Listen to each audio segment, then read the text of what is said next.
I'm Dave Froehlich. Thanks for watching this CrimeWatch YouTube exclusive where we take a look back at recent crime stories that have been making headlines in our area and across the state. In South Austin, one man's in the hospital after he was shot by an Austin police officer. Fox 7 Austin's Jessica Rivera has the details. Austin police officers received a disturbance call around 2 a.m. at the Cliffs at Barton Creek Apartments in South Austin Saturday morning. The caller tells dispatch there was a physical disturbance that could be heard from their apartment. Two APD officers arrived at the apartment and approached the front door, announcing themselves as officers. A third APD officer who approached the patio area of the apartment saw two men inside the apartment involved in the disturbance and noticed one of the suspects armed with a gun. Recognizing the potential threat to their safety and the safety of others, the officer at the rear patio immediately yelled a warning of gun, gun, gun, and the officer discharged his approved firearm and struck the male suspect. Interim Police Chief Robin Henderson says the second male suspect in the apartment then opened the door and was removed from the apartment. Officers then made entry into the apartment, took the suspect into custody, and rendered first aid. The male suspect was then transported to a local hospital with non-life-threatening injuries. The other person was not injured. The one officer that discharged his department-approved weapon has 7 months of service with the Austin Police Department, and per APD protocol, the officer will be placed on administrative duty. The officer-involved shooting was captured through body-worn cameras, and the video will be released within 10 business days. Meanwhile, two concurrent investigations into the shooting will take place. In South Austin, I'm Jessica Rivera, Fox 7 Austin News. Arson investigators have arrested a man after several dumpster fires. The suspect's been identified as 60-year-old Richard Dale Price. According to AFD, the first fire was lit around 9 in the morning on April 2nd in North Austin, near I-35 in Palmer. Investigators say other dumpster fires were reported throughout the day until about 3 in the afternoon. Price was seen near that fire and was arrested and charged with 2 fires so far, including one that caused $10,000 in damage after it spread to a restaurant. There are new details on a Cedar Park murder-suicide that left 2 people dead. Neighbors were forced to shelter in place. The SWAT team was called out as well. Fox 7 Austin's Tan Radford has more. Saturday night, police were called to a home in Cedar Park after neighbors say they heard several rounds of shots fired. And it was just a bang, bang, bang, bang, bang. It was probably about 10 to 12 shots. According to first responders, the victim, 42-year-old Jennifer Diaz, was found dead in a parked car with multiple gunshot wounds. We were inside our house probably about 10:45, 10:50-ish. We heard what we thought was fireworks, rushed outside. Cedar Park police issued a shelter-in-place alert to neighbors, and the SWAT team was called for assistance with the suspect inside the home. A neighbor that wants to remain anonymous says there was a large police presence. Everybody was coming over here. They even had their mobile command center. They had about 3 drones that were out as well and kind of going back and forth. I mean, this just went on probably till about 2 o'clock in the morning. Police say the SWAT team entered the home around 1:45 a.m. and found the suspect, 37-year-old Chris Malner, dead. I feel sad for the individual that it happened to and then the person that ended up doing it as well. That, to me, nobody should ever result in violence. If it was, I mean, again, we don't know what occurred between the 2 people, but nothing should ever end in violence like that. Neighbors say they were shocked to learn of the deadly shooting just a few houses away. We've lived in this neighborhood 20 plus years. We haven't had anything like this happen in a long while. It's a little nerve-wracking and scary, but because this is a very close-knit neighborhood, everybody really knows everybody. Also in Cedar Park, police are sharing how a vape shop robbery led to the arrest of 20 gang members in Georgia. Some of those gang members were wanted for a murder just hours before the arrest. Fox 7 Austin's Angela Shin has that story. These are weapons and drugs authorities say were seized from a house in Georgia. The investigation started more than 900 miles away in Cedar Park. On March 14th, police got a call about an aggravated robbery at a vape shop. The victim telling them he was at an event in Austin when 5 men asked him about, quote, exotic flowers, so he took them to his workplace. The victim said the men pulled out guns and robbed him. Detectives looked at their clothes on surveillance video and were able to link them to a gang in Georgia. We learned through the clothing that they were wearing that they were actually in town for a South by Southwest event. We were able to look up different concerts on social media pages and find pictures of our suspects on social media. They went to Georgia to work with federal and state agencies there, and with search warrants and arrest warrants, arrested 20 gang members on April 5th. That residence in particular was being used as a distribution hub for that criminal street gang. DeKalb County Police Department says there were 20 firearms, 8 of which were machine guns, about 60 pounds of mushrooms, 70 grams of mushroom gummies, 212 grams of marijuana gummies, 3 pounds of marijuana, and various pills. 17-year-old Ashton George, 31-year-old Brandon Thomas, 18-year-old Ja'Kai Lewis, and 19-year-old John Frazier are facing aggravated robbery and organized crime charges out of Cedar Park, plus drug charges in Georgia. 4 others out of the 20 were wanted for a murder that had just happened in Georgia. Unbeknownst to us, whenever we executed the search warrant, there had been a homicide about 5 to 6 hours prior. All 4 murder suspects were captured on surveillance video at a gas station, and they were inside that residence. Police are still working on tracking down the last Cedar Park suspect. Angela Shen, Fox 7 Austin News. We're learning more about the man who died after he was shot by a Travis County Sheriff's deputy. That happened outside a community for people who were once homeless. Fox 7 Austin's Lauren Rangel has the latest. For the second time in a little more than a week, police lights flash across Community First Village. Around 9:30 p.m. Wednesday night, a welfare check turned deadly. When they arrived, they saw a male that was acting very erratically. The Travis County Sheriff's Office says the male presented a gun. That's when a deputy on scene shot and killed the resident.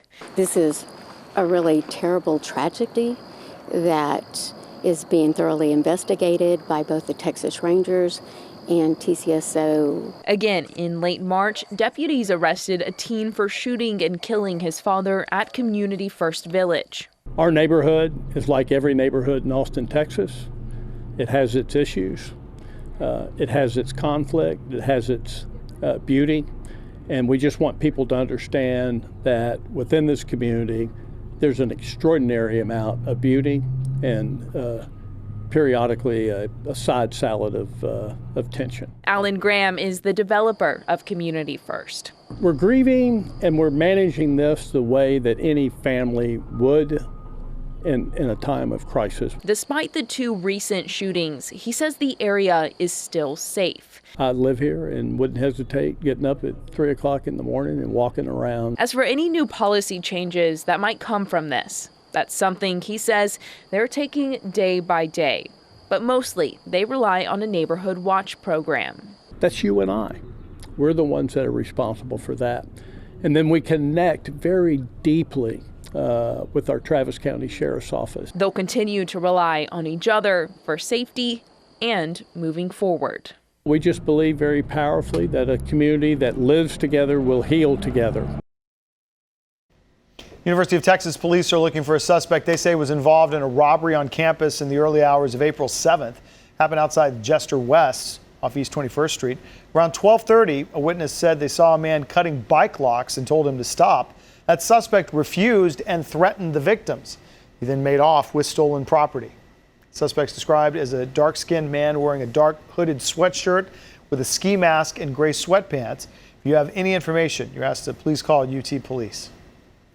A University of Texas student was attacked on his walk back to campus. Local advocacy groups believe the student was targeted because he's a Muslim. They're calling on Austin police to investigate the incident as a hate crime. Fox 7 Austin's Amanda Ruiz has that story. A hate crime after a hate crime, an incident after an incident. On Tuesday morning, CARE Austin, a local branch from the nation's largest Muslim civil rights organization, held a press conference to discuss an attack that happened on a Muslim UT student last Friday night. We don't feel safe. It creates an unsafe environment for everyone. A UT student wearing attire associated with the South Asian Muslim community was walking back to campus after praying at a local mosque. Shema Zayan with CARE Austin says the victim reported what happened to the police and the organization. She says he told them 3 men approached him on his walk home. Yelling phrases such as Allahu Akbar, a mock of the common Islamic phrase, God is great, and the mock Arabic, la la la. They then blocked his path, and then one of them told him he had a knife on him. They then attacked him, throwing punches. The student suffered a busted lip, cuts, and bruises. No human being should feel unsafe wearing their traditional clothes in public. And when this happens in Austin, a city that cherishes cultural diversity, it's even more traumatizing. Those with CARE Austin believe this was a hate crime and call on the Austin Police Department to investigate it as such. And it wouldn't be the first time. Zayan says APD confirmed the stabbing of a 23-year-old Palestinian American at a protest in February was bias motivated. She says many Muslim Americans are wondering when incidents like this will stop and says calling attention to them is the first step. We are trying to help as much as possible, shedding light on these incidents and asking authorities to take the right actions. Amir Ruiz, Fox 7 Austin News. The wife of a Harris County judge appeared in front of a different judge. 48-year-old Mai Wolf is accused of murdering her nephew. Fox's Jade Fleury has the story. Teary-eyed Mai Wolf appearing in front of a judge Monday after police say she shot and killed her own nephew. He was living with them for a period of time. Last week, police were called to a house on Tocino River Circle in Katy. When they arrived, they found a man shot. That man, Wolf's nephew, James Edward Wolf II. Witnesses say that she was not happy that he was living with her and got angry on the night in question. Police say Wolf's nephew graduated from college and was living with the family after returning from traveling. That Thursday night, officials say an argument broke out between Wolf and her nephew. They say she went into another room and grabbed a gun. A kind of fight broke out. She was angry and yelling at him. At one point then she went to get her gun and she shot once at him, killing him. Mai Wolf is the wife of Harris County Justice of the Peace Bob Wolf. Investigators say he did try to stop the shooting. Court documents also show Mai Wolf may have a mental illness or intellectual disability. Also in Harris County, nearly 100 rape investigations were dropped despite DNA evidence linking suspects to the crimes. That troubling announcement came from Houston's police chief and has triggered fierce reaction. Fox's Greg Grugan has the details. Well, it's a failure of the highest order to have this information that you can act upon to make our community safer, and nothing's being done with it. Former prosecutor, now Houston City Councilman Julian Ramirez, reacting to perhaps the most troubling revelation to emerge from the HPD case shelving scandal thus far. That is the announcement by Chief Troy Finner that at least 96 rape allegations lodged by victims were never investigated, despite the presence in each of DNA evidence linking the sexual assaults to a previously arrested suspect. We know who they are. It's actionable information. We could probably go to a judge right now and get a warrant sworn out to pick them up. And this information was sitting in a drawer somewhere. We're not talking about simple numbers anymore. We're talking about names, identities that we can act upon. This latest revelation has left victim advocates seething and openly asking how many serial predators were allowed to assault additional targets because HPD chose not to investigate crimes despite substantial, if not undeniable, evidence. We hear it from survivors time and time again. They just want justice. Put their offender, put the perpetrator behind bars.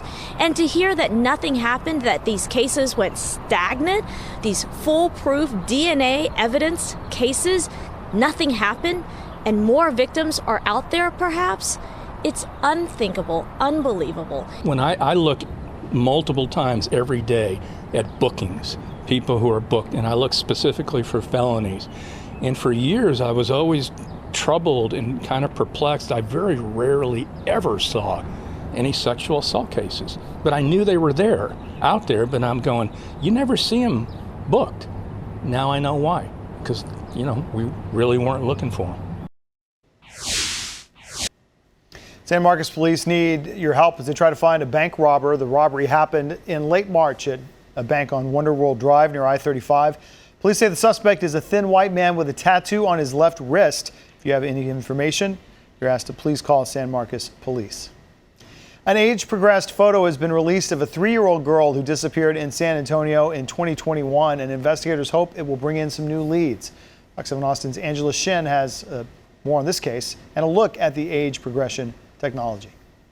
This is what Lena Keel would look like today, now 6 years old, in an age-progressed photo from the National Center for Missing and Exploited Children. Authorities say she disappeared when she was 3, last seen on December 20th, 2021 in San Antonio. Surveillance video shows her at a playground at an apartment complex where she walked away from her mother and was never seen again. Her father, through a translator, spoke in 2022 on the 1-year anniversary of her disappearance. Today was very painful for me, and especially I couldn't tell my wife that today is the 1 year. She's in very bad shape, and she was crying all the day. The San Antonio police chief saying then, I understood how he felt, how the family felt, that she's still missing. But unfortunately, we just haven't come across anything that has led us to her. San Antonio police say last month they got a tip that claimed Lena was buried in a field a half-mile from where she disappeared.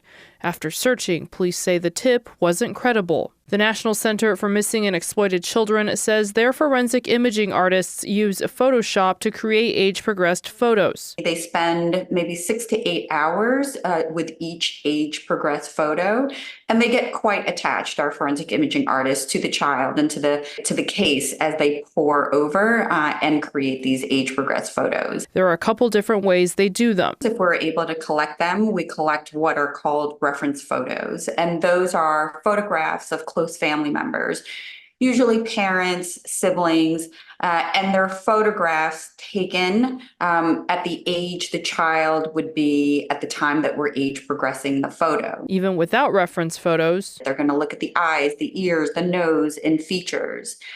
And ultimately what it is, it's not an exact science, but it is an estimate. It is an estimate really designed to spark recognition. The center usually does photos every 2 years after a child goes missing until they turn 18, then every 5 years.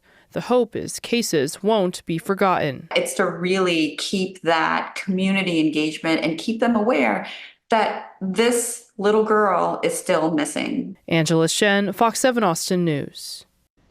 Finally, Texas State will be the first university in the state with a mounted horse patrol unit. The newest members of the force have been training and will be sworn in at the end of the month. Fox 7 Austin's Meredith Aldis has more. This is new and exciting.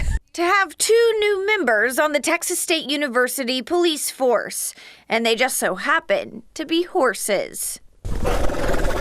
He's named after Lyndon B. Johnson. And he's named after John Wayne the Duke. Lyndon and Duke, who came to Texas State in December and met their partners, Corporals Haley McLaren and Alicia Ortiz. Ortiz says she didn't have any experience with horses prior. Slow it down, slow it down. I'm like, I don't know if I can get up there. McLaren says she's worked with horses before, but not Belgian horses. They're a draft breed, so they're very large. And she says that's an advantage when they're riding around campus. I can see way over there. And being horseback allows them access to parts of campus a car can't get to. Hopefully we can prevent any crime and, of course, safety. As they get to know the students at Texas State even more. I believe with these horses, it gives them not a reasoning, but like an inch forward, like, oh, let me go talk to the horse, and then we can open up and talk. So to bridge that gap pretty much is what we're wanting to do. Ortiz and McLaren say it's been a lot of work, spending time with the horses every day. I feel like I had put my badge and gun to the side, and I have my boots and overalls and smelling like poop all the time now. I'm like, oh, this is my life now. Training with them at the Freeman Ranch ahead of their swearing-in ceremony at the end of the month. They're held to a standard, so they get that same treatment as being, the honor of being a police officer and upholding our laws and protecting our students. McLaren and Ortiz say they'll probably start patrolling in the fall. Meredith Aldis, Fox 7 Austin Crime Watch. We thank you for watching the Fox 7 Austin Crime Watch YouTube exclusive. Our Crime Watch stories run each Monday on Fox 7 Austin News at 9. If you miss them, you can watch anytime on our new Fox Local Connected TV app, which is free to download, and you can watch on multiple platforms like Roku and Apple TV. Just scroll down from the live player and look for the Crime Watch section. For more on the stories highlighted in this episode, you can head to our website, fox7austin.com, and don't forget to subscribe to the Fox 7 Austin YouTube channel.